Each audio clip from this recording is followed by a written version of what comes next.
Hey everybody, it's Greg Rice. We're here at RE/MAX Premier in Woonsocket, Rhode Island with our broker owner, Mr. Duane Boucher. Duane, How you doing? how's it going? Excellent, thank you. Yeah, going very well. Awesome, we're super happy, excited about your change. Why don't you tell us a little bit about that? How did you decide on RE/MAX? Well, we have been in business as an independent brokerage for a little over 20 years now. And everything's been working out very well. We've been very happy being independent. We can sort of do what we want to do without anyone looking over our shoulder. But we've been successful and we've been growing our business. And we have a little bit of a glass ceiling as far as how big we can grow and expand our territory as an independent office. People tend to know us fairly well here in northern Rhode Island, but more and more we're selling stuff in South County, we're up in Massachusetts, and I thought that in order for us to continue being able to grow our business and our geographic footprint, it'd be really nice to have a bigger brand to do that with. And so over the years, we get called on by all the different franchises, and I'm always willing to take a look at what they have to say. Yeah.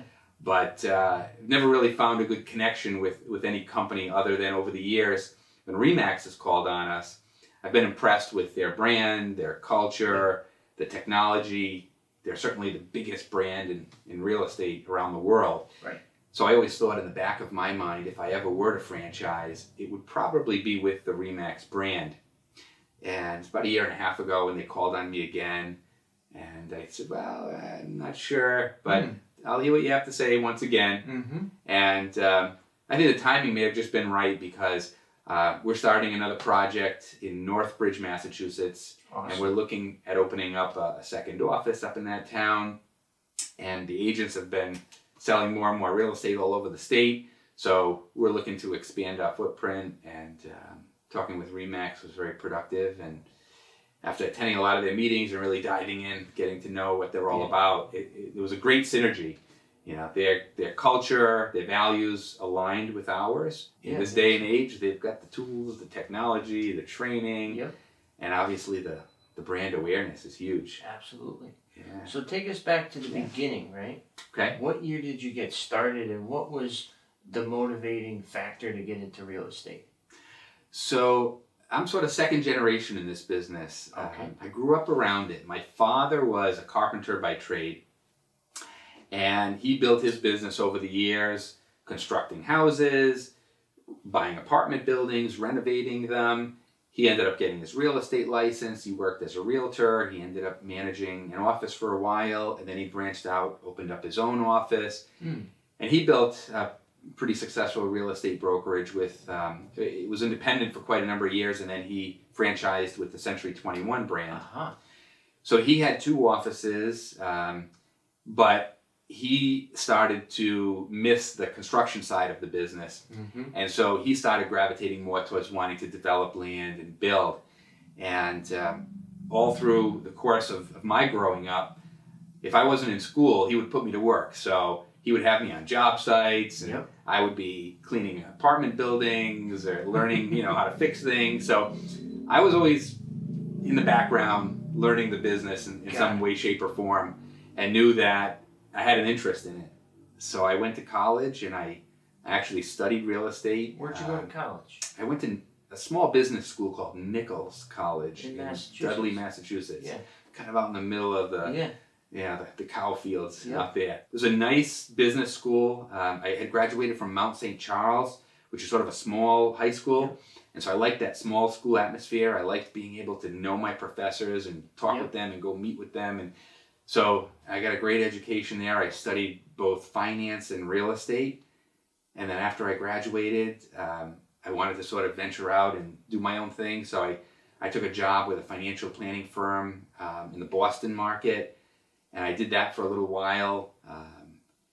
I learned a ton about financial planning and just financial literacy. It was excellent. It was sort of like going to school all over again. Wow.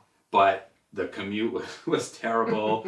And I was a little bit of a fish out of water in the Boston market. I didn't know anybody up there. I didn't know the places. And so it sort of wore on me. And And then I had a conversation with my father and said, "You think there might be any opportunities for me to get involved in the real estate business?" Yep. And he had sort of at that point gotten completely away from the brokerage side of the business and selling real estate.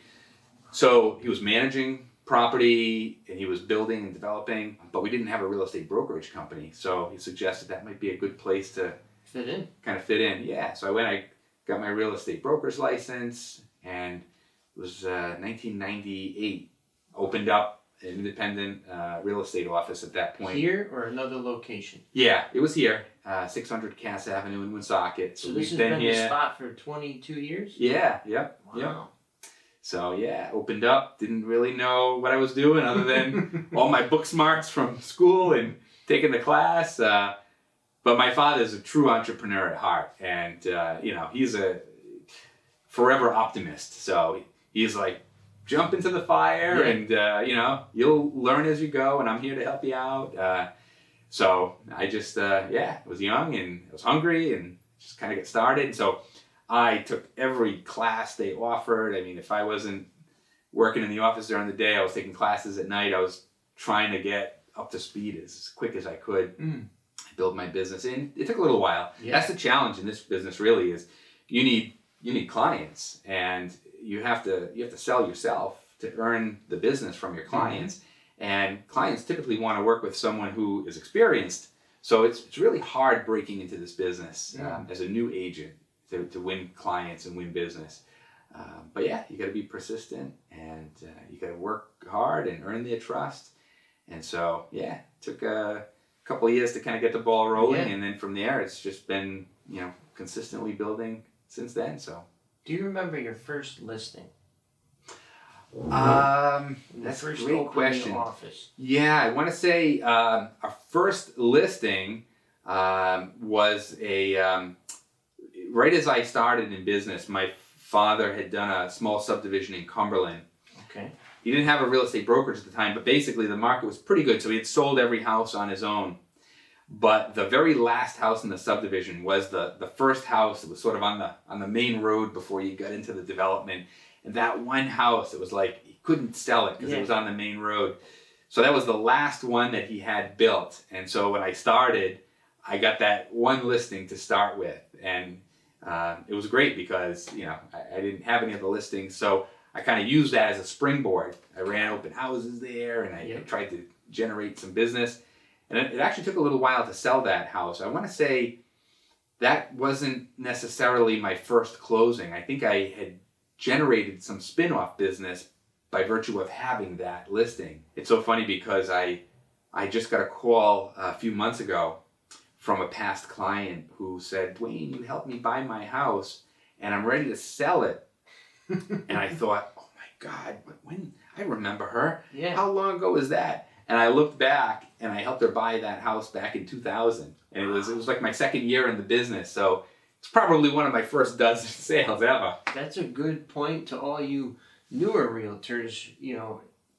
20 years later, you're going to get the call sometime. Yeah, repeat business is great. You have to have a little bit of patience. Yeah, right.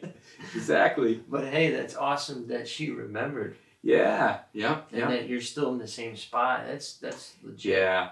And that's really been a big focus of how we've built our business. Is we just try to do the very best we can for our clients. I mean, we just advocate for them. We treat them like family because it's so much easier to get referrals and repeat business than it is to go out and secure new business. True. So that's been a big focus of building our business over the years. And now that I've been at it for so long, it's nice to have people calling us rather than us having to go out and chase leads. Let me ask you this, on the selling side of things. What's the biggest or the hardest hurdle that sellers that you encounter with the process of this, the sale?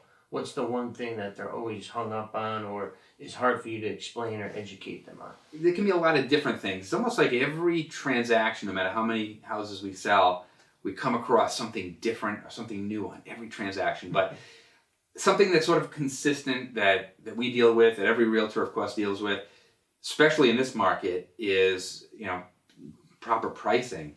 I mean, if someone wants to sell their house, they certainly want as much money as they can get, and there's always a fine line when pricing property. You want to price it right. Yep. You want to price it as high as you can without overpricing it. So a lot of times that's a little bit of a challenging conversation with someone.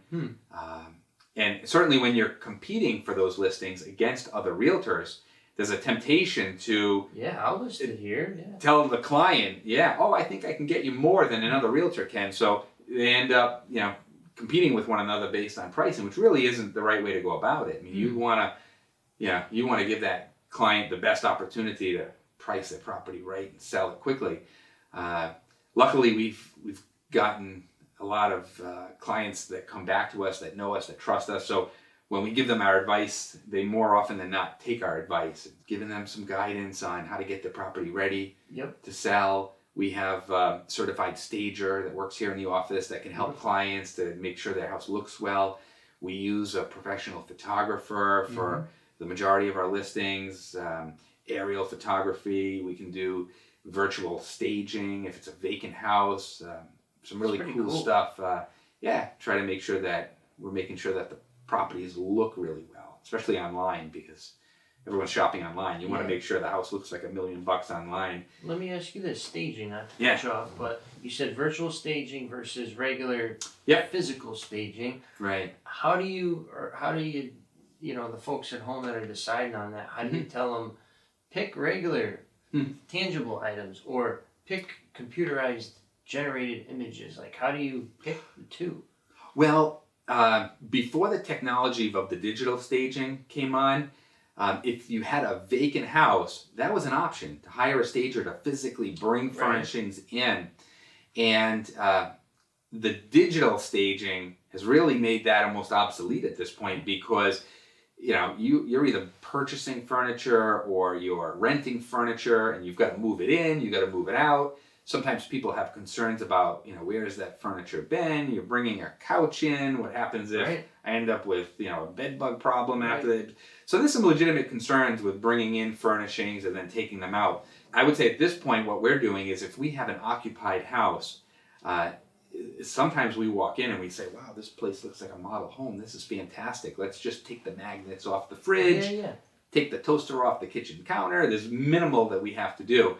Sometimes we walk into a house, someone's lived there for 30 years. We're sort of scratching our heads saying, this would probably show better. You got everything out. So then we may bring in the stager to give them some gentle tips to say, can we move this chair? Can we take this piece out? Let's just take this and put it in the basement for now. A lot of times it's decluttering. It might be, do you think we can repaint this room before we put the house up for sale? I mean, we don't want to start piling on all sorts of work and expenses, but if we know that, hey, if you spend $1, you probably get $2 back, making this type of an improvement, we'll try to give our client that guidance. So we want to make sure that the properties look well, they're appealing. And if it's a vacant house, then the virtual staging is just the way to go, I think, at this point. Yeah.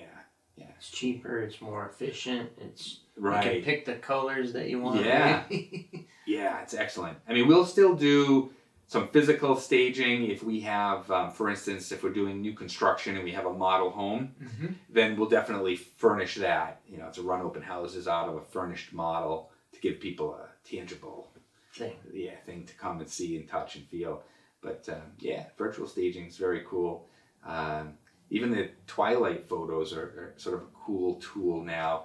The photographers can take a picture of the house in broad daylight, and they can send it off to a software company that can change the lighting, make it look like it's dusk, and then illuminate the interiors of the windows and sort of digitally put the lights on.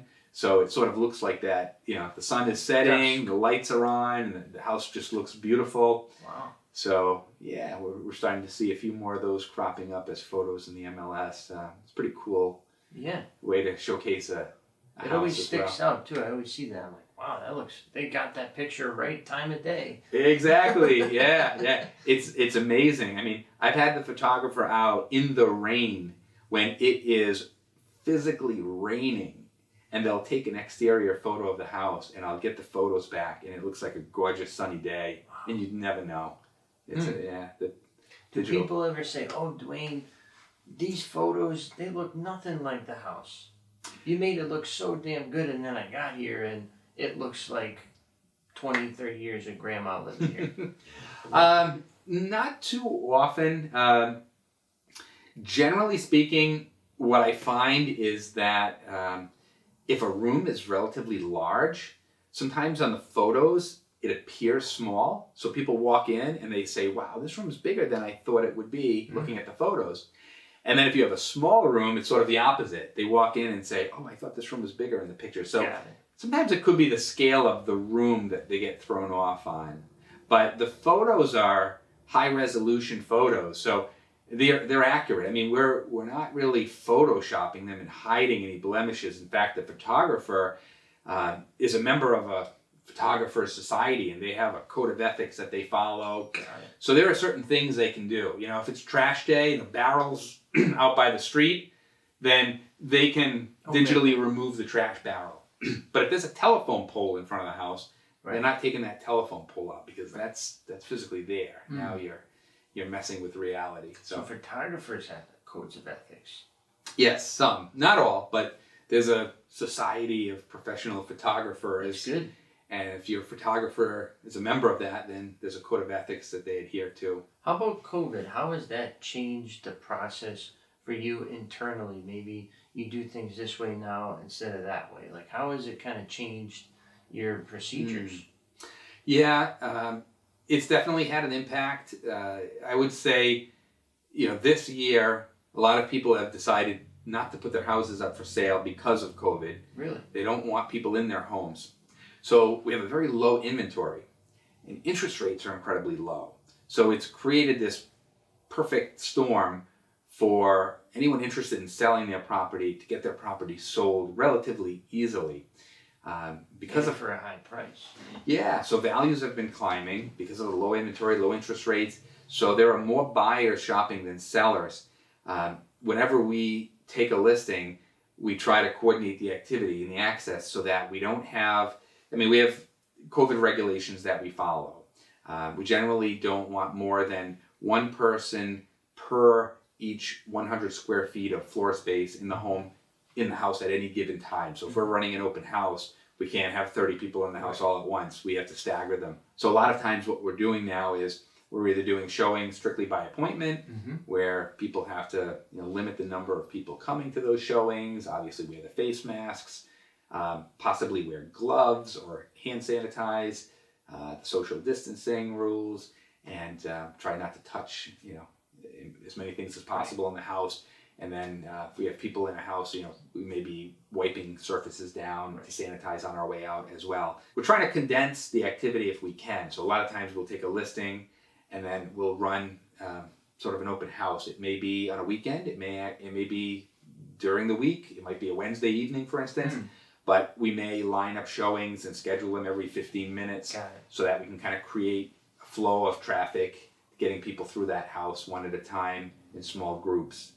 And then, opening it up for offers at that point, which oftentimes develops into a bidding war, and then we have to go from there. So really not much has changed other than just the showing and the scheduling and kind of the coordination of the physical viewing. Yeah, largely. But then there are other things that have impacted our business. One thing that we've run into a number of times now due to the COVID circumstance is multifamilies that have tenants in them. And we have property owners who want to sell those buildings and buyers who might want to purchase them and owner occupy one apartment. So let's say you've got a 3-family house with 3 tenants. You got a buyer who says, I'll buy that, but I need to move in and live on the first floor. So the owner then has to tell the first floor tenant, I'm sorry, you're a month-to-month tenant. I'm going to have to give you a 30-day notice. I'm going to need you to vacate. I'm selling the house. And that tenant is saying, well, I don't know where I'm going to go. And then they start getting concerned that they need to save up for a new security deposit and first month's rent. So then they might stop paying their rent. And then the landlord is saying, hey, wait a minute. You're not paying your rent. I need you to move out. They might move to do an eviction, and the courts are, they've scaled back, and it's very challenging now to get things done relatively quickly. So we've got several circumstances where we have buyers just patiently waiting for tenants to move out, Right. and that process has just been slowed down, super slow. So Duane, any free time in your life? Very, very little. And what are you doing with that free time? I've got 2 little kids. I've got a little boy who just turned 9. Okay. And I've got a daughter that is 7 going on 8. So they're at a great, great age. So much fun. So my free time is basically trying to do things with them largely. My kids are both doing distance learning right now, so they're home with my wife, my son and my daughter. Yeah, oh yeah. Is it effective? That's why I'm here with you, is to get away from there right now. Working. Because my wife thinks I've got it easy. I get to leave the house and go work. But yeah, she's definitely got it a little harder. She's juggling doing her own work and making sure that they're both focused. And then of course I come home in the evenings and then I get to play the fun dad. Right. Now that you've done all the work, hey, I'm here. Yeah, let's go play some soccer in the backyard. Let's throw the football around. So we try to have a lot of fun. That's cool. My kids did baseball and softball earlier this year. And now my son's doing flag football. We had his first game last night. So one of the realtors here in the office is actually his team's coach, and I'm the assistant coach. So we had our first game last night. So we had a lot of fun. It was great getting out. It's nice having the kids get out and play with one another. They're stuck at home, so they miss that camaraderie with their friends. Yeah, I bet. So when I have free time, it's a lot of playing with the kids. It's basketball, baseball, football, soccer. It's running around. They keep me somewhat in shape, chasing them around. So that's a lot of fun. We try to get down, and over the summer we went down.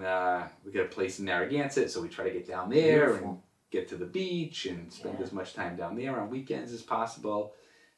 So that's a lot of fun. And you're a Rhode Islander at heart? You're born and bred in Rhode Island? Yes. Yeah, I was born in Woonsocket. I lived in Lincoln for a short bit. And then I built a home in Cumberland. So I've been in Cumberland now for about 15 years. Cool. So always, I lived in northern Rhode Island here. Yep. What have you noticed about Woonsocket specifically since you've been born? Any changes? Is it the same? I mean, I'm new to the area 10 years. I came up here for school in 2009. Okay. So I've only seen a small snapshot of Rhode Island and Woonsocket. What's your snapshot? Well, from growing up over the years in Woonsocket, not a huge change, over the course of my lifetime. It was a huge, bustling mill city 100 years ago. I mean, Woonsocket was the place to be. And then when the mills closed up, it's sort of been a struggling, mill city since then.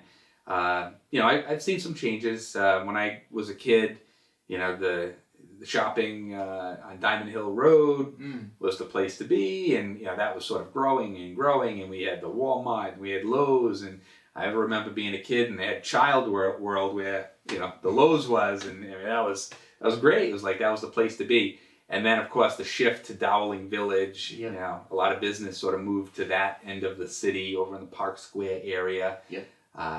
So there's been shifts like that, but not a huge change. It's still pretty diverse city. There's a big mixture of housing stock here in the city. There's some beautiful, grand old homes in the North End. We've got some nice residential neighborhoods.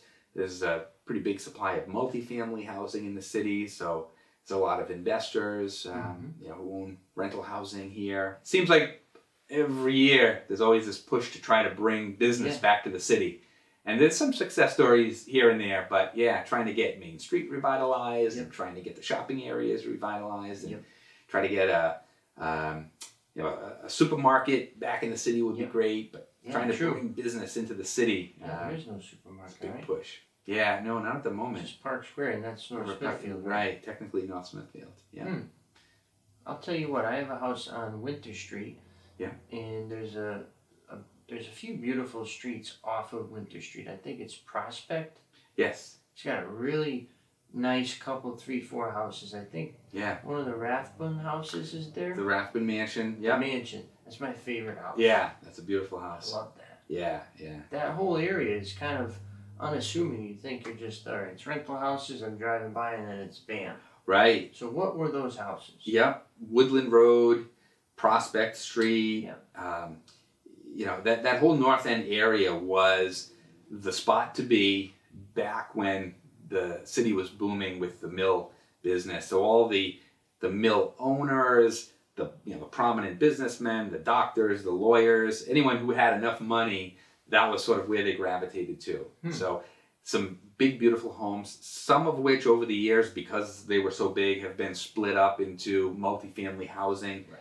But there's still quite a few over there that are still prominent, beautiful single-family homes. It's definitely the high-end market in the city because, you can have a $400,000 or $500,000 home there, and the challenge is always you've got so much value in that house, but you're still in Woonsocket. Right. And people who want to spend that much money sometimes want to get out of the city and Right. get into the suburbs and have more space and all that. But the value is tremendous. You can't. What would that house build be a house. worth in, say, east side of Providence, or give it the viewers at home a kind of a comparison? Sure. So you could have a house in the north end of Woonsocket that might be a beautiful 3,500 square foot brick mansion, beautiful finishes. It would probably be north of $1 million if it was on the east side of Providence. Wow. It would probably be, all of $800,000 or more in pretty much any other town outside of the city. Wow. But being in Woonsocket, you sort of hit that glass ceiling again, and you're probably going to see a house like that sell for, $400,000 or $500,000. So it could be half of what it would be in another location. Unfortunately, when you purchase a home like that, it comes with a big tax bill. It comes with more upkeep. True. So you got to have, the pockets to be able to maintain a house of that nature. Just the costs of utilities to heat it sometimes can be high because it's going to be a 100-plus-year-old home, so it's not necessarily the most efficient house. But people are fond of them. They have a great love for the architecture, and it is a great value if you love those types of homes. So let me ask you this, going off that. Yeah. Best bang for your buck in Rhode Island. Okay, now talk about the house, maybe the school system, supermarkets, access to highways. What city or town is your personal favorite?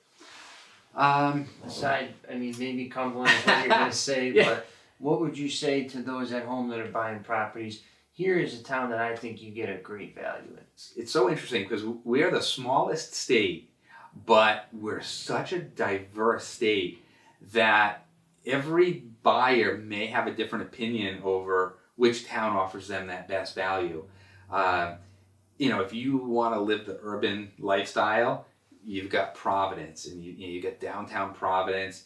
You've got the restaurants, the shopping, transportation, business. If you are looking for the exact opposite and you want to be very rural lifestyle, all of the western side of the state offers so many opportunities to buy a house. And you can buy a house and have 100 acres of land out in Foster, Gloucester, Situate, even going down to southern Rhode Island, down Richmond, Hopkinton. You can really get yourself off the grid, so to speak, and be out in the woods. A lot of great suburban towns that are really well known for the school systems and, small town camaraderie, Cumberland, Lincoln, North Smithfield, even towns like, Warwick and Cranston offer so many great neighborhoods and opportunities to live there and work there. Pretty much anywhere in the state, it's easy to commute, get to where you want to be. Part, You've got East Bay where, you've got some nice upscale towns. The values are going to be much higher the closer you get to the water, of course. But if you really want that, true ocean state living, there's so many opportunities to get on or close to the water. It's very, very diverse. So depending on what you're looking for, it's a great place to live. You can drive an hour north and go skiing in the winter. You can can drive an hour south and hit the beach in the summer. We get the best restaurants in this state. Hopefully, True. What's when your favorite COVID is done, they'll still all be there. What's your favorite? I like mixing it up, trying different restaurants. I'm kind of fond of Capitol Grill in Providence. If it's my birthday and my wife asks where you want to go, it's probably gonna come up. We get Trattoria Romana in Lincoln. Yep. That's a kind of like a great regular spot. You can go there, have a really nice dinner. Sit at the bar. They have they have takeout. That's a great spot. It's just with COVID, it's tough because these restaurants are really affected very heavily by that. I went to Katie's last week. Yeah. And they had it set up in the CVS parking lot. Right. And it was packed. Yeah. So it showed me, I was really happy that people are accommodating. You're sitting in a parking lot. Right. But people are still wanting to do that just to get out and to support local business. And it made me feel good. That's right. Yeah. That people have that pride still. Right. Yep. Whenever possible. Yeah. Try to support those businesses. They've even got little igloo bubbles. That's cool. Set up out there. So if the weather's a little off, you can still eat outside. It's cool. Yeah. Very cool. And I also like to go to Jay's Deli. Yeah. Are you a deli guy? Yeah. You can get some great sandwiches there. They got hundreds of sandwiches. Oh, yeah. If we could, AJ, we'll put some up on the screen of Jay's Deli. They got any name is like a completely different sandwich. Right. It's incredible. Yep. The Thanksgiving's my favorite. Oh, yeah. With the stuffing and the cranberry sauce. Absolutely. That's it. All in one sandwich. Right on. That's a good one. And what would you say, jumping gears a little bit, was the best advice that you ever got coming up? Maybe from your father or from a fellow industry professional, somebody that said, boom, and then you took that to today. One piece of advice that always stuck with me that my father would always reinforce was to never ever focus on the commission. Never focus on how much money you're going to earn by doing this type of a deal. Always focus on just doing the best job you can for your clients. And if you do that, then the money will come. Not to focus, make that your focus. Make your focus be doing the best job you can. Right. So that was good. And then, I had family who did business with me. And, we're sort of a family business. We have a lot of family members that work here for the company and work for the business. How many? Well, my father is still involved with the company doing building and development. My aunt is our receptionist. I have two sisters who both work for the company. Wow. My brother-in-law manages the maintenance staff. And frankly, we've got some people that have been working for the company for so long that they're pretty much family at this point. They've been with us 30, 40 years even. It's amazing. So we're a really nice, tight, knit group. Does that get hard once in a while? You're working with them all day and then you got to go see them at the Thanksgiving or the Christmas party, or is it just you don't miss a beat? No, you would think so as family that we'd get on each other's nerves, but we get along really well. And we get together outside of work, hey, what do you do this weekend? Hey, let's meet up. We'll go to the beach together. We'll do this together. So we get along very well. We work well together. We play well together. So it works out really well. And I've had family that has done business with me. In the back of my mind, I thought, this is my family. They're relying on me to do the right thing for them. And it was a no-brainer because I want to do the right thing for them. They're my family. So after doing some transactions for family, it sort of clicked. And I said, I'm just going to treat all my clients like they're my family because I would want to do the right thing for my sister, my mother, my father, my aunt, my uncle.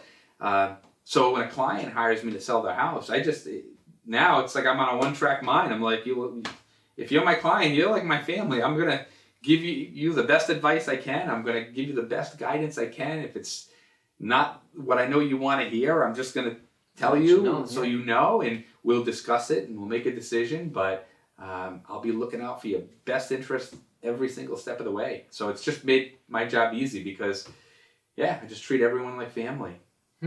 So That's incredible. It's like my mantra. Yeah. You don't hear that, especially nowadays. Everything's so impersonal, and it's technology and it's systems. Yeah. You're doing it old school. Yeah. It's all about the relationships. Nowadays, the technology has come so far. I mean, I look back even over the 20 so years I've been in the business. There are things that I can get done now in seconds that used to take me hours to do. Right. I mean, we can type up contracts, we can make changes, we can email documents, we can get electronic signatures. We can do so much so quickly now that it's helped save a lot of time on the process. But I mean, you still got to have that old school, that service, that connection, that conversation, that handshake. And with COVID, it's not always that interpersonal, togetherness, but you still, you got to pick up the phone, you got to call people. Texting and email are awesome, and I love them because you can multitask and get all that done, but you still need to have that one-on-one, whether it's a phone conversation even. Or an in-person meeting. In-person meeting, Whenever it can happen. Yeah, right, yeah. So let me say this, you're an optimist, right? Yes. So your answer before to that question was how things have improved over 20 years. Mm-hmm. So my question, I'm curious to see your response, is what is your least favorite thing about the profession in 2020? One thing that's happened in this industry to some degree is people tend to do business with people who are successful in this business. So sort of the old 80-20 rule, it's almost the 90-10 rule in this business where you've got 10% of the agents doing 90% of the business. So it's made it hard for new agents to get into this business and build their business and be successful. And agents who are successful are going strong, and they're almost juggling too many things at once and having to bring on assistants to help with that process. So a lot is being done in the way of trying to automate the system of selling real estate. And there are some large companies out there now that are sort of peeking into the real estate industry saying, if we can automate this whole process and almost cut the realtor out of the process and have it just be, you do step 1, then step 2, then step 3, and you click a you button, automate everything. You click a button, you get your mortgage. You click a button, you sell your house. Sounds good, but in reality, this business, it's hard because all real estate is local. So it's hard to broad brush the industry. Right. Everybody's situation is different. The reasons they're buying or selling a house are different. Their motivations are different. Every property is truly unique. And so one of the challenges we've run into lately, the market's been going strong, values are up, and we keep banging our heads against the walls with appraisals because the appraisers are coming out and they're trying to automate their system, and they're looking at houses that have sold 6 months ago, and now they're saying, well, your house is worth this. And we're saying, well, that's because that house sold for that 6 months ago, but look what's happened to the market over the last 6 months. And we put this house on the market, and we had 8 offers at this price, and now you as an appraiser are coming in telling us that it's only worth this. Yes. So that's been frustrating. We've been having to challenge a lot of appraisals lately. What's your success rate? On challenging appraisals, I'm going to say my success rate historically has been probably maybe about half, which I'm told is really good. I thought you were saying 10%. Yeah. Most realtors' experience with challenging appraisals is not very good. The appraisers get defensive. They defend their report. But when it comes up and we have a house not appraised, the first thing I like to do is get a copy of the appraisal. Yep. And then I go through it with a fine-tooth comb. I try to find any errors on it, anything that they may have missed. Because if you have something concrete that you can document to say, I think you put this information in, but in fact it's really this information, then usually appraisers are fine. They'll make a correction. They'll make an adjustment. They want to be as accurate as possible. Right. So if you find a mistake, and you don't bang them over the head with it, but you point it out to them politely, they'll usually accommodate you and adjust it. We try to just get as much information as possible to help prove our case to them that we feel a change is in order. And if we don't get enough success there, then there's always kind of a plan B, a plan C, a plan D that we go to if we have to try to make the deal work in some fashion. I only had success one time. Yeah. Okay, it was a property in Pawtucket. It was a 1 family and a 4 family. Okay. 2 separate lots. Yeah. So the appraiser came out and said, "Oh, all right, it's a 5 unit. Each unit's worth $80,000. It's $400,000 house." Yeah. And I said, in my contesting of it, or whatever you want to call it, Yeah. "Sir, this is a single family and a 4 family.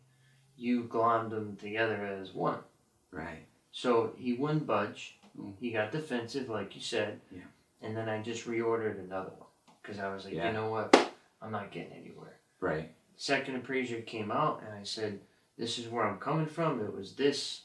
It's that. Can you please look at it like this?" And she said, "Oh yeah, not a problem. I'm not sure why he didn't do that. It's $530,000 property." Yeah. Yeah. $130,000 difference. Amazing. Yeah. Based on perspective or based on just maybe that's the way he did things his whole career. Right. But appraisers, my point is appraisers are human. That's true. Yeah. So the fact that you go through them with a fine-tooth comb is vital because there's going to be some gray area. Right. We had one, it was late last year, $600,000 home in Lincoln. The appraiser came out, submitted the report saying it was worth $540,000. So that's 10% difference. That's $60,000. Wow. So we got a copy of the report. I found a whole bunch of mistakes in the report. So I thought, this is great. Yeah. I've got a really good case to challenge this. Look at all this information. So we went back. We requested the appraiser revisit the report based on all the data. The appraiser got defensive, confirmed all the errors, and said, "You're right. We're going to make all of the changes you suggested, but our opinion of value is not changing. We still think it's worth only $540,000. And I was blown away. I thought, at a minimum, with the changes we pointed out, it should have at least come up from $540,000. I mean, if they want to say it's now worth $560,000 or something to that effect, but to not change it at all. So we were shocked. So we of course had a conversation with the lender to say, this doesn't seem right. Can we get a second appraisal? And they said, sure, we'll order another appraiser to come out and do an appraisal. Second appraiser came out, first shot, yep, no problem. That's a $600,000 house. We got a $600,000 appraisal. Done. So, I tell people you can have 5 different appraisals and you're probably going to get 5 different numbers. In theory, they should all be pretty close. But it's an opinion of value by someone who's educated about these things, but they're human and they have to make certain judgment calls. So, yeah. And sometimes it's a good investment. I'm sure the buyer's probably like, "Oh, I don't want to spend on another appraisal." Right. And you could say, "Listen, here's somebody who did." Yeah. And they went from, maybe that's not the greatest example because they would have maybe paid less for the house or what have you. I'm not sure, but you can change it. Right. Yeah. And in my case, it was over $100,000 change. Yeah. To spend $1,500 on that appraisal. Yeah. Yep. So that's one thing about our business is that it's never black and white.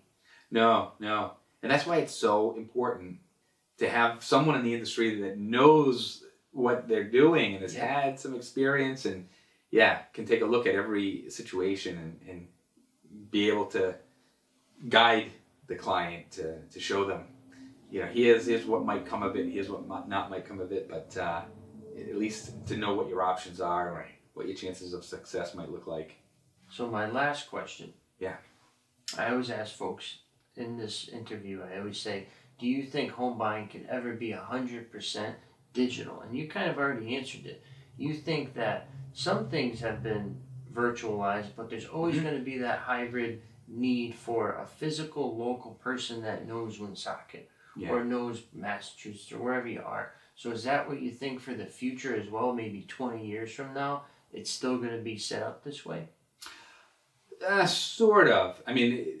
There's definitely no doubt that technology will continue to, put its stamp on every industry, including ours.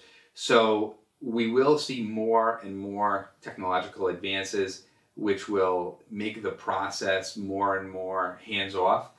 But I think that in a state like Rhode Island, where the housing stock is so diverse, you really do need to physically go and look at the property. You need to have it inspected. Unless you're a seasoned investor, like I know you had an opinion on that. Get an inspection, all right? Don't listen to me on bad advice. But your typical, owner-occupant home buyer needs to thoroughly evaluate the property, know what they're getting into. Right. The appraisal process will probably become more and more automated. The closing process may become more and more automated. We've seen a big jump this year because of COVID. Instead of the in-person closings where we all go to the lawyer's office and sit down around a table and shake hands and pass out closing gifts, now it's a matter of you sign there, you sign there. Right. We're going to deliver documents, we're going to email documents. Documents will get remotely notarized. That type of thing I think will continue. So that, it may be more and more automated. I would imagine in some communities, maybe out west where they have sprawl construction, there's opportunities for people to buy a house without ever stepping foot in the house. Right. I mean, video tours and all the online research they're able to do, that might precede what we're doing here as far as technology. Just because we're so diverse here in the state. We've got new construction, we've got 300-year-old houses, and everything in between. I think I 100% agree with you. Yeah. And my biggest gripe is, why does it take 45 days to get a mortgage pre-approval, or a mortgage approved rather? Why does it still take so long to qualify buyers? I feel like that should be with technology so quick. Yeah. What's the house you like? All right, where do you work? What'd you make last year? Right. At least weeks, not over a month. Right. Yeah. I think that a lot of the technology is in place for them to be able to do that. The problem comes when they need a verification of employment, and so they have to fax something out to an employer, and then they have to wait. Right. And that employer might be busy, so it might take a week to get it back. Right. And if it's a condo, and they got to get a condo questionnaire filled out, and they got to wait for that. And part of the slowdown in this market is because interest rates are so low that for everybody buying a house, it's probably 10 people trying to refinance their house. True. So the lenders, the underwriters are busy. Mm-hmm. And then if they've got someone who gets COVID or has to go quarantine for 2 weeks, then they're short-staffed, then they get backed up.